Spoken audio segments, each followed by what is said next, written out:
Rosalía llevaba años viviendo en compañía del silencio.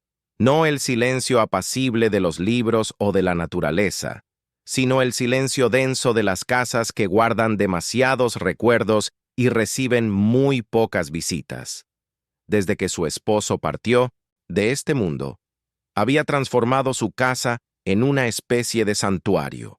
Ventanas siempre entreabiertas, la tetera silbando a las mismas horas, los retratos en la pared levemente torcidos, como si el tiempo hubiera perdido el ánimo de mantenerlos rectos. Allí, cada objeto tenía un lugar fijo, cada gesto era una repetición ritual. Era como si su rutina fuera el único hilo que la mantenía en pie. Pero esa tarde, sofocante, gris, casi sin viento, lo inesperado llamó a la puerta, no metafóricamente. Un hombre, encorvado por el dolor, apareció en la entrada con el rostro parcialmente cubierto por un pañuelo polvoriento, los hombros sucios y la sangre escurriendo entre los dedos que presionaban su abdomen. Rosalía no se movió de inmediato. Se quedó parada a pocos pasos de la puerta, como quien intenta distinguir si lo que ve es real o solo una alucinación de la soledad. Él no dijo nada. Simplemente cayó de rodillas. Fue ese gesto, tan desesperado y al mismo tiempo silencioso, lo que la hizo correr hacia él. Aquella mujer de 78 años, que no abría la puerta a nadie desde hacía meses, que rechazaba invitaciones a salir, que desconfiaba incluso de sus propios recuerdos, actuó con el instinto de quien reconoce en el otro un dolor que no necesita explicación. Con esfuerzo, lo arrastró hasta el viejo sofá de la sala. Lavó la herida, improvisó vendajes con paños limpios, le ofreció agua y silencio. Él no dijo su nombre, y ella no lo preguntó. A veces, los nombres estorban, como si nombrar al extraño fuera lo mismo que permitirle entrar también en el corazón. Esa noche, la tormenta estalló sobre el pequeño pueblo. Relámpagos rajaban el cielo y la luz parpadeaba como un viejo pulmón intentando respirar. El extraño dormía en el sofá, gimiendo bajo entre pesadillas y fiebre. Rosalía, sentada en su mecedora de crochet, no apartaba los ojos de él. Había algo en ese hombre, algo que no se veía en la herida, sino en los ojos. Cuando, al despertar brevemente, él la miró, ella sintió una punzada en el pecho. No era miedo, era reconocimiento, como si los ojos de él estuvieran familiarizados con el mismo tipo de dolor que ella había cargado durante años sin compartir con nadie. Por primera vez en mucho tiempo, Rosalía se sintió vista, y eso la desconcertaba, porque el luto, cuando se acomoda, se convierte en una coraza que impide que cualquier nueva sensación entre. Pero bastó una mirada para que surgieran las grietas. Los días siguientes estuvieron llenos de silencios densos. El hombre, aún débil, caminaba lentamente por la casa, evitando hablar, pero siempre observando. Rosalía, por su parte, volvió a cocinar para dos, a preparar el café con más cuidado, a quitar el polvo de los marcos. Era como si la presencia de él desprogramara lentamente su rutina congelada. Pero más que los gestos, eran los pequeños detalles los que construían el vínculo entre ambos. Él enderezó un cuadro torcido sin que ella se lo pidiera. Ella dejó una manta extra durante una madrugada fría. Él cambió la bombilla que llevaba semanas parpadeando en el pasillo. Ella dejó una nota que decía: «Cómetelo todo hoy al lado de la sopa humeante. Ni un gracias, ni un de nada. Solo los ojos, que comenzaban a decir más que cualquier palabra». Una mañana, mientras barría el patio, Rosalía encontró algo que el hombre había dejado caer. Un pequeño relicario con la imagen de una niña. Detrás, un nombre: Amparo. No preguntó quién era, pero esa noche dejó un rosario sobre la mesa junto al sofá. Al verlo, el hombre soltó un suspiro que se parecía más a un sollozo contenido. Era como si ese gesto hubiera roto una represa. Se acercó a la ventana y se quedó allí durante largos minutos. Al regresar, se sentó a la mesa, frente a ella. Rosalía, sin levantar la vista, simplemente dijo: «Todos hemos perdido a alguien». Y él, con la voz ronca de quien no habla hace días, respondió: «Pero no todos sobreviven a la pérdida». La frase quedó flotando entre los dos como el humo de una vela recién apagada. Sabían que eso era más que un intercambio de palabras. Era una confesión. Con el paso de las semanas, la herida en el cuerpo del hombre comenzó a cicatrizar, pero las del alma seguían sangrando. Rosalía comenzó a conocerlo por sus acciones. Era cuidadoso, meticuloso, evitaba los espejos y jamás hablaba durante los sueños. Solo lloraba. A veces, ella despertaba en la noche y lo encontraba en el patio, mirando las estrellas. En 1990, una de esas ocasiones, ella también salió y se quedó a su lado sin decir nada, solo observando, y fue allí donde él, finalmente, dijo su nombre, Gabriel. Un nombre simple, pero cargado de un peso invisible. Ella simplemente asintió como quien dice: «Ahora existes». Esa misma noche, él contó que tenía una hija, que se había ido demasiado pronto, que había tomado decisiones equivocadas, intentando protegerla, que huía de algo, o de sí mismo. Ella no lloró. Simplemente puso la mano sobre la de él. Por un momento el tiempo se congeló. Dos almas marcadas se encontraron no como víctimas, sino como testigos silenciosos del dolor del otro. Rosalía no sabía explicar por qué confiaba en Gabriel. Tal vez porque ambos cargaban el mismo cansancio en los hombros. Tal vez porque él nunca invadía sus espacios, simplemente se acomodaba, discretamente. O tal vez porque, incluso sin pedirlo, él le devolvía pequeñas partes de sí misma. Una mañana, mientras regaba el jardín, oyó el sonido de una guitarra.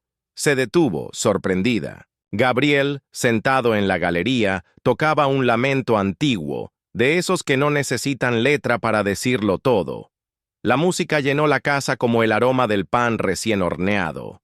Era un sonido de añoranza, pero también de esperanza. Rosalía volvió a sonreír ese día. Apenas, pero sonrió. El pueblo, pequeño como era, pronto comenzó a murmurar: «Rosalía ya no está sola. Hay un hombre en su casa. Lo vi comprando pan en la tienda». Pero a ella no le importaba.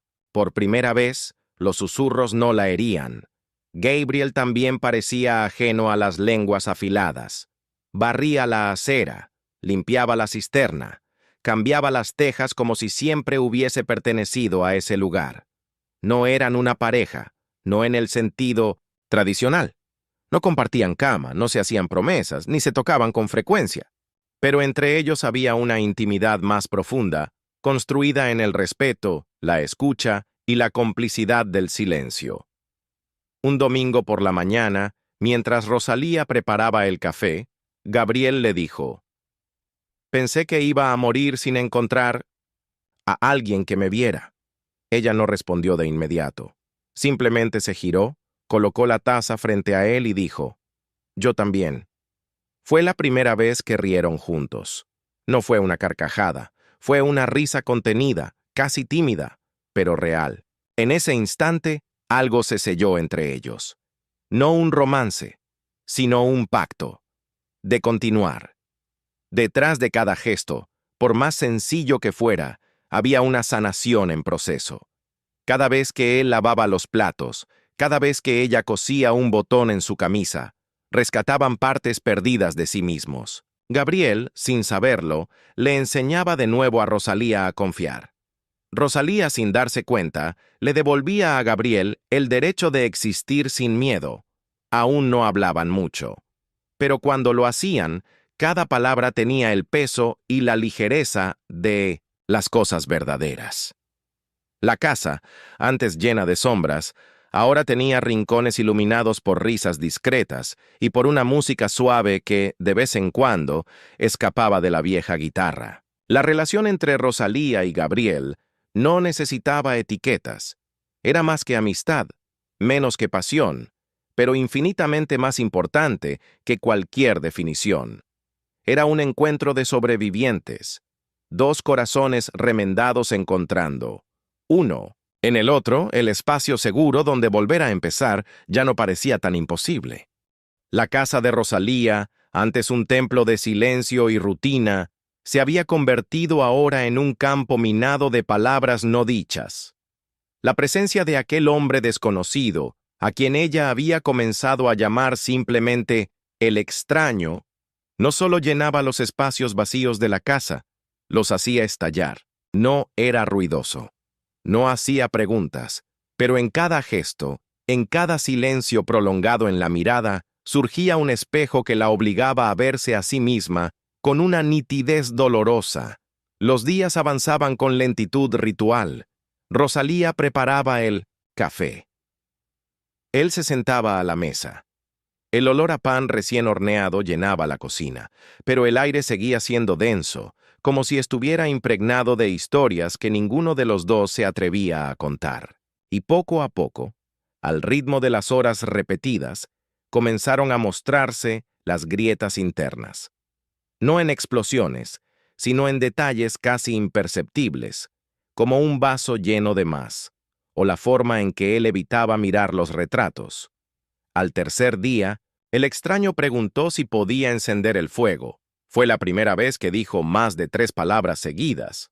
Rosalía asintió en silencio y lo observó desde lejos mientras él reunía la leña como quien carga recuerdos. Sus movimientos eran firmes, pero había una duda que no venía del dolor físico. Era como si tuviera miedo de ocupar espacio.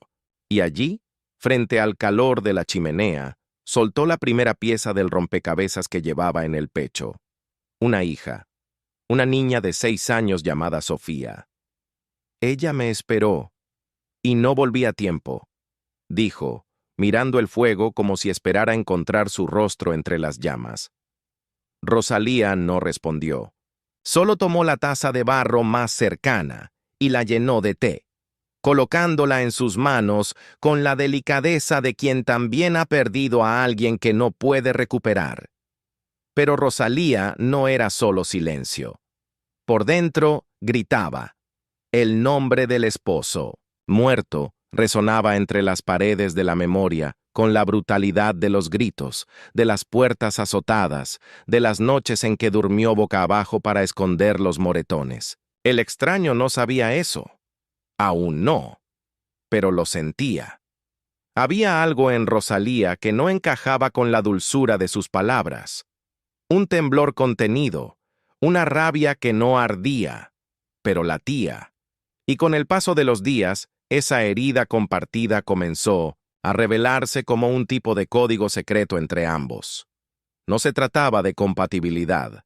Era el dolor reconociendo al dolor. La forma en que ella apartaba el plato apenas terminaba de comer. La manera en que él tardaba en lavar sus propios cubiertos, como si no quisiera dejar rastro.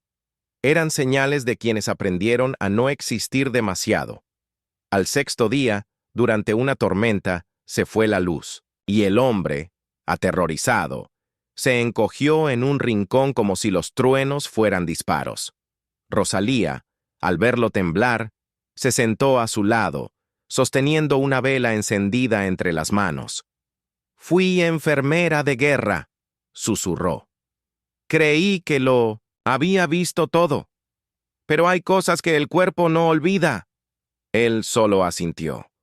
Era la primera vez que ella revelaba algo sobre sí misma, y él entendió el valor de aquello, porque en un mundo donde todo trauma se barre bajo la alfombra, compartir el dolor es un acto de confianza casi sagrado.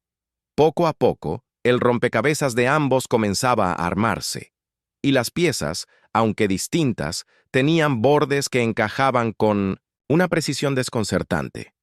En las noches siguientes las conversaciones aumentaron. No eran largas, ni constantes, pero venían cargadas de memoria. Rosalía contó sobre la vez en que intentó huir con una bolsa de tela y 3 monedas cosidas en el forro, sobre el vecino que oyó sus gritos y no hizo nada, sobre el día en que finalmente encontró el cuerpo sin vida de su esposo, víctima de una enfermedad que ella no tuvo valor para tratar. «No lloré», dijo, «y eso me asusta hasta hoy. El extraño, por su parte, confesó que la aldea que ayudó a destruir jamás tuvo oportunidad de defenderse. Era un ataque preventivo, dijeron. Pero cuando se apagaron las llamas, encontró juguetes calcinados, zapatos infantiles y una muñeca con medio rostro derretido. La guerra me dio medallas, dijo, pero fue ella quien murió, no yo. Se refería a su hija. Y Rosalía, por primera vez, le tomó la mano sin dudar. La intimidad entre los dos crecía de forma sutil, pero irreversible. No había promesas, no había esperanzas, había un compartir. Y eso, para quien ha pasado toda una vida siendo solo la mitad, ya era una forma de milagro. Pero también había tensión, porque cuando dos almas heridas se acercan demasiado, en algún momento los fragmentos se tocan. Y dolía. Dolía cuando Rosalía lo veía mirar la silla donde solía sentarse su hija. Dolía cuando él guardaba silencio cada vez que ella mencionaba la fe, como si creyera que Dios los había olvidado, a ambos. ¿Todavía rezas?, preguntó una noche. No por mí, respondió ella, sino por quien aún tiene algo que perder. Y él lo entendió. Fue durante una tarde cualquiera, de cielo despejado y olor a pan horneado, que se reveló la fractura más profunda. El extraño, limpiando la galería, encontró una caja de cartas escondida bajo unas tablas sueltas. Eran cartas del esposo de Rosalía, crueles, sarcásticas, llenas de culpa y manipulación. Una forma de tortura psicológica escrita. No las leyó en voz alta, pero cuando ella se dio cuenta de lo que él había encontrado, algo se rompió. «¡No tenías derecho!», gritó, la primera vez que alzaba la voz desde su llegada. Él no respondió, solo guardó las cartas en su lugar. «¿Y crees que yo quería ver eso?», respondió más tarde. «¿Crees que no sé lo que es cargar? ¿Culpas que no son tuyas?». La casa, que había aprendido a respirar en paz, se ahogó por un instante. Pero a veces hay que romper lo podrido para que algo nuevo pueda nacer. Esa noche no cenaron juntos. Rosalía permaneció en el cuarto. Él, afuera, miraba el campo oscuro como quien busca respuestas en el viento. La luna estaba llena, pero nada parecía claro. Y aún así, cuando llegó el día siguiente, ella salió del cuarto. Él estaba preparando el café, los ojos cansados, pero había una taza más sobre la mesa. Rosalía se sentó. Silencio. Luego dijo, «Si quieres quedarte, todavía queda pan». No era un perdón, pero era una invitación. Y en ese momento, ambos entendieron. Estaban listos para enfrentar lo que viniera, juntos, aunque con miedo. El viento de la tarde atravesaba las rendijas de la casa con un sonido que recordaba a un lamento. Rosalía estaba sentada junto a la vieja cómoda, donde guardaba sus cartas, esas que nunca tuvo el valor de quemar. En sus manos descansaba una hoja amarillenta que había encontrado entre las pertenencias del forastero. El nombre escrito allí era otro. No era el nombre con el que él se había presentado. Era un nombre que resonaba en su memoria con el eco de sirenas y llanto. Un nombre que rompía el silencio de una aldea arrasada, que olía a ceniza y sangre. El papel temblaba entre sus dedos. La revelación sabía a traición, pero más aún, sabía a pasado. Era como si el suelo bajo sus pies cediera, revelando un abismo donde ella había escondido su dolor por tantos años. Rosalía no gritó. Se quedó allí, con la mirada fija y las lágrimas secas, como quien acaba de reconocer el rostro de su propio verdugo. Y ahora, él dormía en la habitación de al lado. Esa noche no durmió. Preparó el café como siempre, pero no lo bebió. Se lavó las manos con fuerza hasta que los dedos quedaron rojos, como si pudiera borrar las marcas del pasado con jabón y rabia. Cuando el hombre despertó, la luz de la cocina lo cegó por un momento. Encontró a Rosalía sentada, con el papel sobre la mesa, esperándolo. No tuvo que decir nada. Solo empujó el papel hacia él. Él lo leyó. Sus hombros se desplomaron. La mentira había terminado. Ninguno de los dos fingiría más. «Ese es tu nombre, ¿verdad?», preguntó ella, con voz ronca pero firme. Él solo asintió. El silencio que siguió fue el más largo de la vida de ambos. Un silencio que pesaba como una sentencia. Rosalía se levantó despacio, caminó hasta la ventana y murmuró como para sí misma. «Fuiste tú. Tú estabas allí». Él intentó explicarse. Dijo que era un soldado, que cumplía órdenes, que no sabía lo que harían con los hombres que se llevaban, que jamás imaginó que las mujeres quedarían de luto, que los niños llorarían sin consuelo. «Yo solo conducía los camiones», dijo casi suplicando, pero la voz de Rosalía cortó la sala con una frialdad inesperada. «Conducías el infierno hasta nuestra puerta». Él bajó la mirada. Ya no había forma de ocultarse. Cada palabra dicha por ella era una cuchilla, pero él no las evitaba. Las aceptaba, como quien entiende, al fin, la magnitud de la herida que causó. Ella gritó. Por primera vez en mucho tiempo.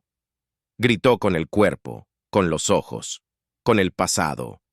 Gritó por todos los nombres que ya no podía pronunciar. Gritó por sí misma, por su hermana desaparecida, por su hijo que creció temiendo todo lo que marchaba en fila. El hombre no intentó detenerla. Lloró, en silencio, como un hombre que finalmente entiende que el arrepentimiento no es remordimiento, es reconocer el abismo. Y allí, en ese espacio entre la culpa y el dolor, algo se rompió. No fue el odio, no fue la memoria, fue el escudo, la protección que ambos habían levantado alrededor del corazón. Por primera vez, estaban desarmados. Eran solo dos sobrevivientes, dos víctimas de lados opuestos del mismo desastre. La noche cayó pesada. Ninguno de los dos pudo comer. Se sentaron en la galería como si esperaran que algún juicio final descendiera del cielo. Entonces, sin saber, ¿por qué?, Rosalía comenzó a orar, en voz baja, temblorosa, con palabras que parecían piedras en la boca. No era una oración de piedad, era un grito disfrazado de súplica. «Dios, si todavía me escuchas, enséñame qué hacer con este dolor». El hombre, a su lado, no se atrevió a interrumpir. Se arrodilló junto a ella y por primera vez, en décadas, también cerró los ojos. No pidió perdón, pidió valentía, para enfrentar en lo que se había convertido, para aceptar el peso de lo que había destruido, para no huir más. La madrugada fue larga, pero el aire, al amanecer, tenía otro olor. No era ligero, no era bonito, pero era verdadero. Algo en esa casa se había roto. No como quien destruye, sino como quien abre una herida para que, al fin, pueda sanar desde dentro. Rosalía no dijo si lo perdonaba. El hombre no le pidió que lo dijera. Ambos sabían que el perdón no es una palabra, es un camino. Pero en ese nuevo silencio entre ellos, había menos guerra. Había más espacio, como si la verdad, por más dolorosa que fuera, hubiera limpiado el terreno para algo nuevo. Y así terminó aquella noche de confrontación. No como un final, sino como un nuevo comienzo deformado, el tipo de comienzo que solo es posible cuando todo se ha roto. Cuando ya no hay nada que esconder. Cuando el grito finalmente escapó. Y aunque no tuvo respuesta, tuvo el poder de abrir camino. El grito quebrado, la oración que sangra, la verdad desnuda, entre dos cuerpos agotados. Allí, en esa casa pequeña y llena de fantasmas, había por primera vez una oportunidad real. No de borrar el pasado, sino de no seguir siendo prisioneros de él. La aldea aún exhalaba desconfianza. Las paredes de adobe y las ventanas entreabiertas parecían ojos vigilantes, atentos a cada paso del hombre que ahora cargaba sacos de harina, reparaba cercas y barría el suelo de la pequeña iglesia como quien intenta barrer su propia culpa. El forastero ya no era solo un extraño herido, era el hombre que se quedó, el hombre que, incluso rechazado, insistía en servir. Cada mañana, antes del amanecer, ya estaba en el pozo, sacando baldes de agua para las ancianas que antes lo ignoraban. No decía palabra, solo miraba a los ojos, ofrecía el agua y agachaba la cabeza como quien reconoce su deuda con el mundo. Rosalía lo observaba todo desde lejos. Aún no sabía cómo sentirse. Parte de ella deseaba verlo partir y no regresar jamás. Pero otra parte, la que conocía demasiado bien el dolor, percibía algo raro. Arrepentimiento verdadero. No el de las palabras, sino el que se revela en actos pequeños y silenciosos. Comenzó a notar los detalles, la manera en que ayudaba sin esperar gratitud, cómo miraba a los niños correr y sonreía con los ojos bajos, como quien recuerda lo que perdió, y sin darse cuenta, ella misma comenzó a cambiar. Las noches volvieron a ser silenciosas, pero no tensas. Rosalía cocinaba y dejaba la comida sobre la mesa, sin decir nada. Él comía, lavaba los platos y volvía al cuarto donde dormía en el suelo. Ninguno sabía cómo nombrar lo que estaba ocurriendo, pero había una quietud distinta flotando sobre la casa. No era paz, todavía, pero era menos guerra. Un día, una de las mujeres del pueblo, Dolores, cayó al intentar cargar leña. El forastero corrió hacia ella, la ayudó a levantarse, y en lugar de alejarse después del gesto, se quedó. Se sentó a su lado bajo la sombra de un árbol, y por primera vez contó su historia a alguien más que Rosalía. Dolores escuchó en silencio. No lo absolvió, pero tampoco escupió odio. Y ese día, algo cambió entre él y la aldea. Comenzaron a aceptarlo. No como igual, pero sí como alguien dispuesto a cargar el peso de sus errores. Rosalía, viéndolo de lejos, lloró en silencio. No sabía si lloraba al ver a un monstruo convertirse en hombre, o al notar que, sin querer, su corazón ya no lo veía como enemigo. Recordaba las noches en que se arrodillaba pidiendo olvidar, pidiendo no sentir, pero ahora entendía que el perdón no venía con el olvido, venía con el coraje de mirar al dolor a los ojos y decir, ya no me controlas. Y fue así, entre días de trabajo en el campo y tardes de silencios compartidos, que algo más profundo comenzó a surgir. No el amor de pareja, sino el amor entre sobrevivientes, entre dos almas quemadas que, de algún modo, se reconocían en las cenizas del otro. La casa que compartían también comenzó a cambiar. Se limpiaron las ventanas, se repararon los muebles. El jardín, antes seco, cobró vida con plantas que él mismo trajo de las colinas. Rosalía no pedía nada, pero veía cada gesto como una súplica muda de reconstrucción, y ella misma empezó a responder. Un día, trajo del mercado una manta, nueva, y la dejó doblada al lado del colchón donde él dormía. No se dijo una sola palabra, pero esa noche, él durmió cubierto y lloró en silencio. Ambos entendieron, sin necesidad de hablar, que ese gesto era lo más cercano al perdón que ella podía ofrecer en ese momento, y él lo aceptó. La semana siguiente, el pueblo organizó una misa en memoria de las familias que fueron masacradas, el mismo hecho que él ayudó a permitir. Muchos querían que no asistiera, otros querían que fuera y se arrodillara.